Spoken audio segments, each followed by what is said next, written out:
Selamat sore. Ya, kita bahas preview Giornata ke-13 Serie A ya. Jadi kemarin di weekdays itu ada beberapa match yang cukup seru ya, Inter Napoli, lalu apalagi nih? Juventus Atalanta ya.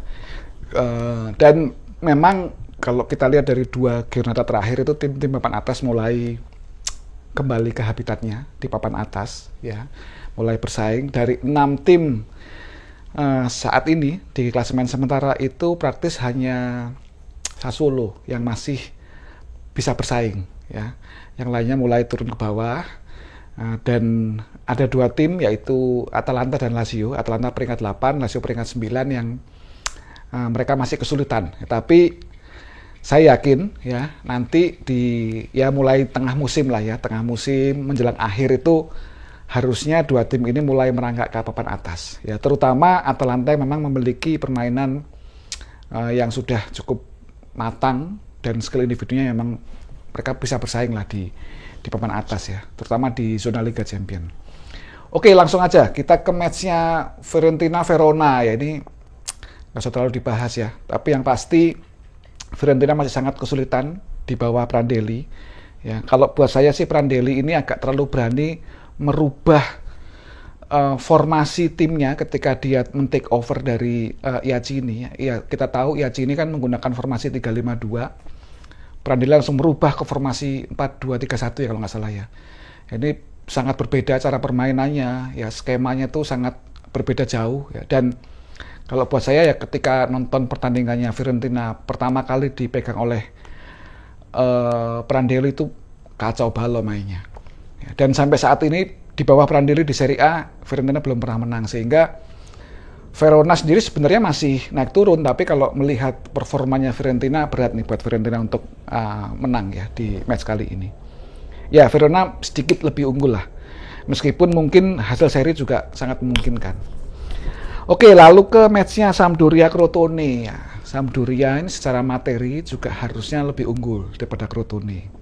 Cuman masalahnya adalah Sampdoria ini terlihat sangat kesulitan ketika menghadapi tim-tim dari papan tengah atau papan bawah. Karena kebanyakan tim-tim itu menerapkan permainan bertahan, sedangkan Sampdoria itu mereka lebih suka untuk melancarkan serangan balik ya. Kalau kita lihat pada waktu matchnya lawan Atalanta, lawan Lazio ya, meskipun kalah lawan siapa nih kemarin ya, mereka juga bertahan, Napoli kalau nggak salah ya, mereka juga awalnya bertahan dan menciptakan peluang ya, menciptakan gol lebih dulu, tapi akhirnya kan dikejar ya, Napoli kalau nggak salah ya. Nah, Crotone itu praktis mereka mengandalkan fighting spirit aja gitu. Sebenarnya secara permainan mereka kurang nggak terlalu bagus lah. Mungkin ada beberapa momen yang mereka terlihat oke gitu ya. Pada waktu lawan Spesial mereka menang berapa? 5-1 ya kalau nggak salah ya. Itu terlihat lah, tapi ya kalau matchnya sama-sama berhati-hati ya mungkin kurang menarik lah match ini. Ya, Sampdoria harusnya menang lah. Lalu Parma Juventus, ini juga Juventus ya harusnya menang ya, melawan tim yang memang secara permainan mereka belum dapat lah rohnya ya. Tapi memang kalau Juventus harus diakui mereka sangat mengandalkan dari skill individu pemainnya ya. Secara teamwork tim ini sama sekali belum terlihat bagus ya. Pirlo ini masih sangat kesulitan untuk mencari bentuk ideal dari formasi yang akan dia pakai ya, untuk mengakomodir kemampuan pemainnya. Dan kalau buat saya ya mereka ini sangat kehilangan Pjanic ya. Meskipun di depan mereka punya Chiesa, Dybala, Ronaldo, Marotta, Kulusevski ya, tapi kalau nggak ada yang bisa suplai bola, tidak ada yang bisa mengatur ritme pertandingan, ini berat. Ini praktis pemain-pemain ini hanya mengandalkan skill individu aja untuk mencetak gol dan mencari peluang yang bagus ya, sehingga ini masih jadi PR yang berat lah buat Juventus. Tapi kalau lawannya Parma ya, Parma ini sebenarnya cuma satu kuncinya, Gervinho dimatiin udah selesai ya. Memang mereka masih punya Hernani, masih punya beberapa pemain, tapi skillnya tuh biasa banget lah, mediocre lah. Jadi Ya harusnya Juventus bisa ambil match ini. Torino Bologna, ya ini nggak usah terlalu dibahas juga. Bologna ya punya sedikit peluang ya. Dua tim yang memang lagi sakit ya. Cuman kalau dilihat dari 12 match kemarin, Bologna lebih konsisten. Torino masih sangat kesulitan. Kalau Torino kalah lagi, buat saya Giampaolo udah selesai lah. Harusnya memang pelatih ini mungkin di 2-3 match terakhir itu harus dievaluasi, tapi sampai saat ini masih belum ada tindakan lah dari manajemen Torino. Nah, Cagliari Udinese ya, ya ini juga sulit diprediksi ya. Cagliari juga naik turun, Udinese mulai ketemu bentuk permainannya dengan fighting spiritnya ya. Harusnya sih Udinese bisa ambil ya match ini ya. Kemarin, sebentar nih, Udinese kemarin menang nggak ya? Udinese, enggak. Oh, Udinese seri sama Crotone. Ya, tapi di match-match sebelumnya kan mereka berhasil mengambil poin penuh ya dari Lazio kalau nggak salah ya. Jadi ya Udinese mungkin punya peluang sedikit lebih baik ya. Tapi ya mungkin juga seri. Oke, Benevento Genoa. Ya, ini dua tim papan bawah. Ya, Benevento peringkat 15, Genoa peringkat 18. Ya, ini juga match yang kurang seru lah inilah. Ya, harusnya sih Genoa bisa ambil ya, tapi Benevento ini kadang-kadang bermain baik, kadang-kadang bermain buruk gitu ya, agak susah diprediksi karena itu sih. Ya kalau secara skill individu Genoa lebih punya punya materi yang lebih dalam. Jadi Genoa sedikit lebih saya unggulkan lah di match kali ini. Oke nih, match seru nih. Ada Inter Spezia dulu deh.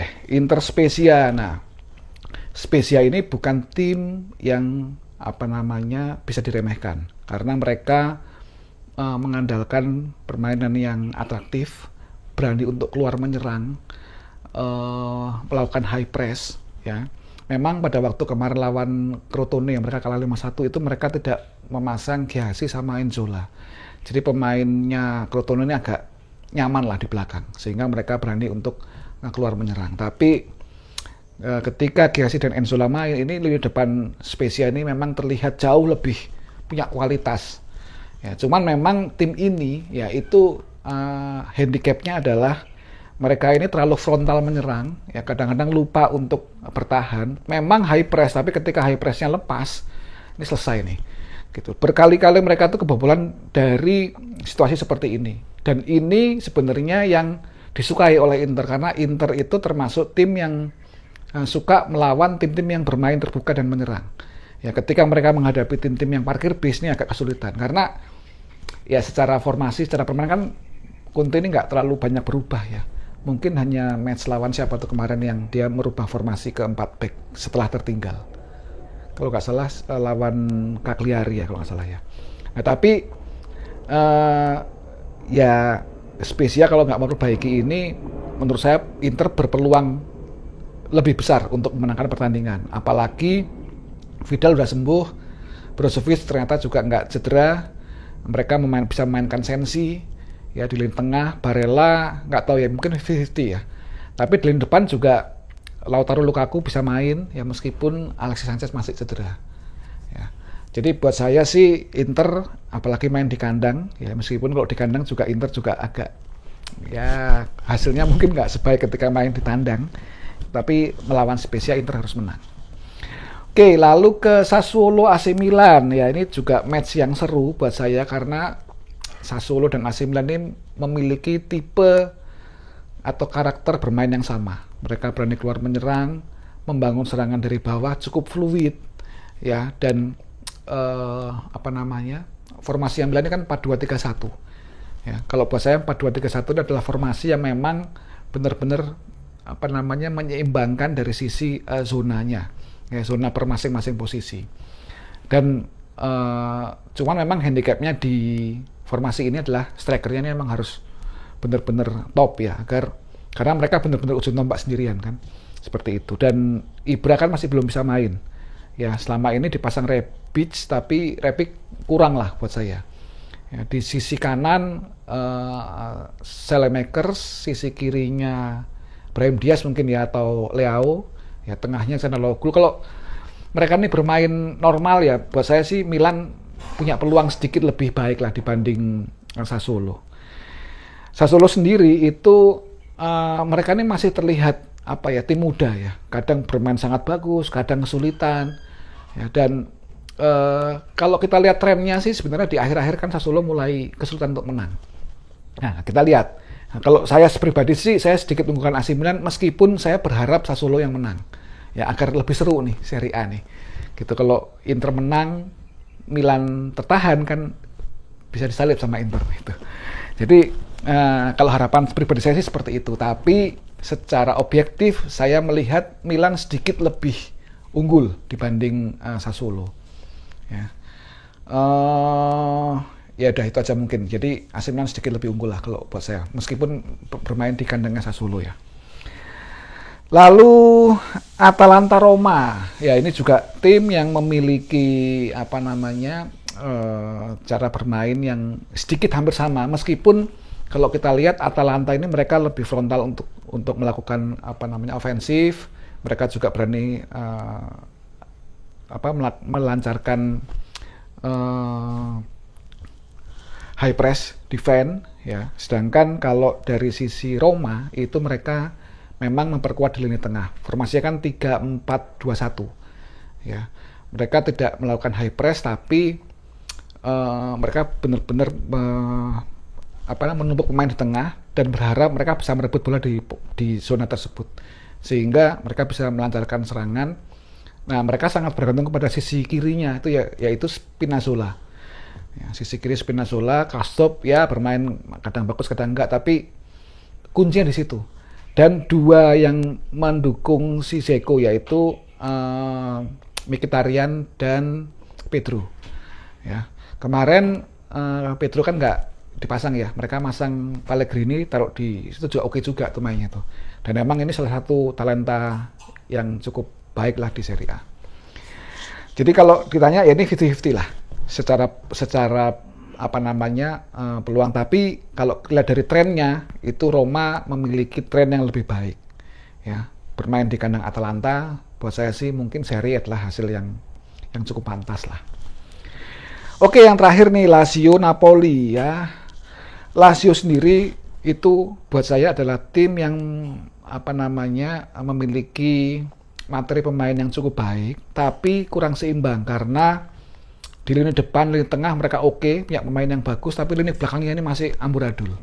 Ya, sehingga kalau kita lihat di klasemen itu Lazio itu sudah kebobolan 20 gol. Ya, dan itu mungkin yang terbanyak ya di 10 besar ya. 10 besar Serie A itu dia yang kebobolan yang cukup yang paling banyak lah. Gitu. Di lini tengah kalau buat saya handicapnya lebih ke Lucas Leiva yang memang sudah tua dan harus diganti. Ya, penggantinya pun Marco Parolo, terus Cataldi kan juga udah pemain-pemain tua semua. Ya, berarti mereka mengandalkan si Luis Alberto. Ya, Akpa Pro juga kurang lah buat saya.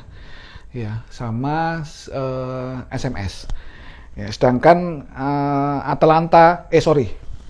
Napoli itu mereka secara materi permain, secara materi individu itu mereka memiliki skill yang oke buat saya. Tapi Gattuso ini masih belum bisa untuk meramu timnya bermain dengan lebih efektif dan lebih lebih enak ditonton.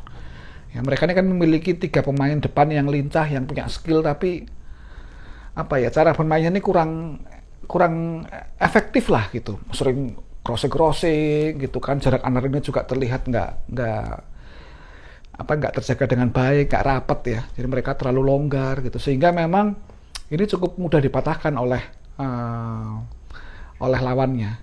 Ya, kita lihat waktu lawan Inter kemarin juga mereka sangat kesulitan, meskipun memang ada beberapa peluang, tapi praktis peluang emasnya sangat sedikit. Ya, jadi ini PR juga bagi Napoli, tapi buat saya ya Napoli sedikit lebih baik dan mungkin akan lebih unggul di match kali ini. Ya, jadi Lazio Napoli ya Napoli lah sedikit yang lebih unggul kok buat saya. Oke, jadi itu preview Giornata ke-13. Nanti kita ketemu lagi pada waktu reviewnya. Selamat sore dan salam Serie A.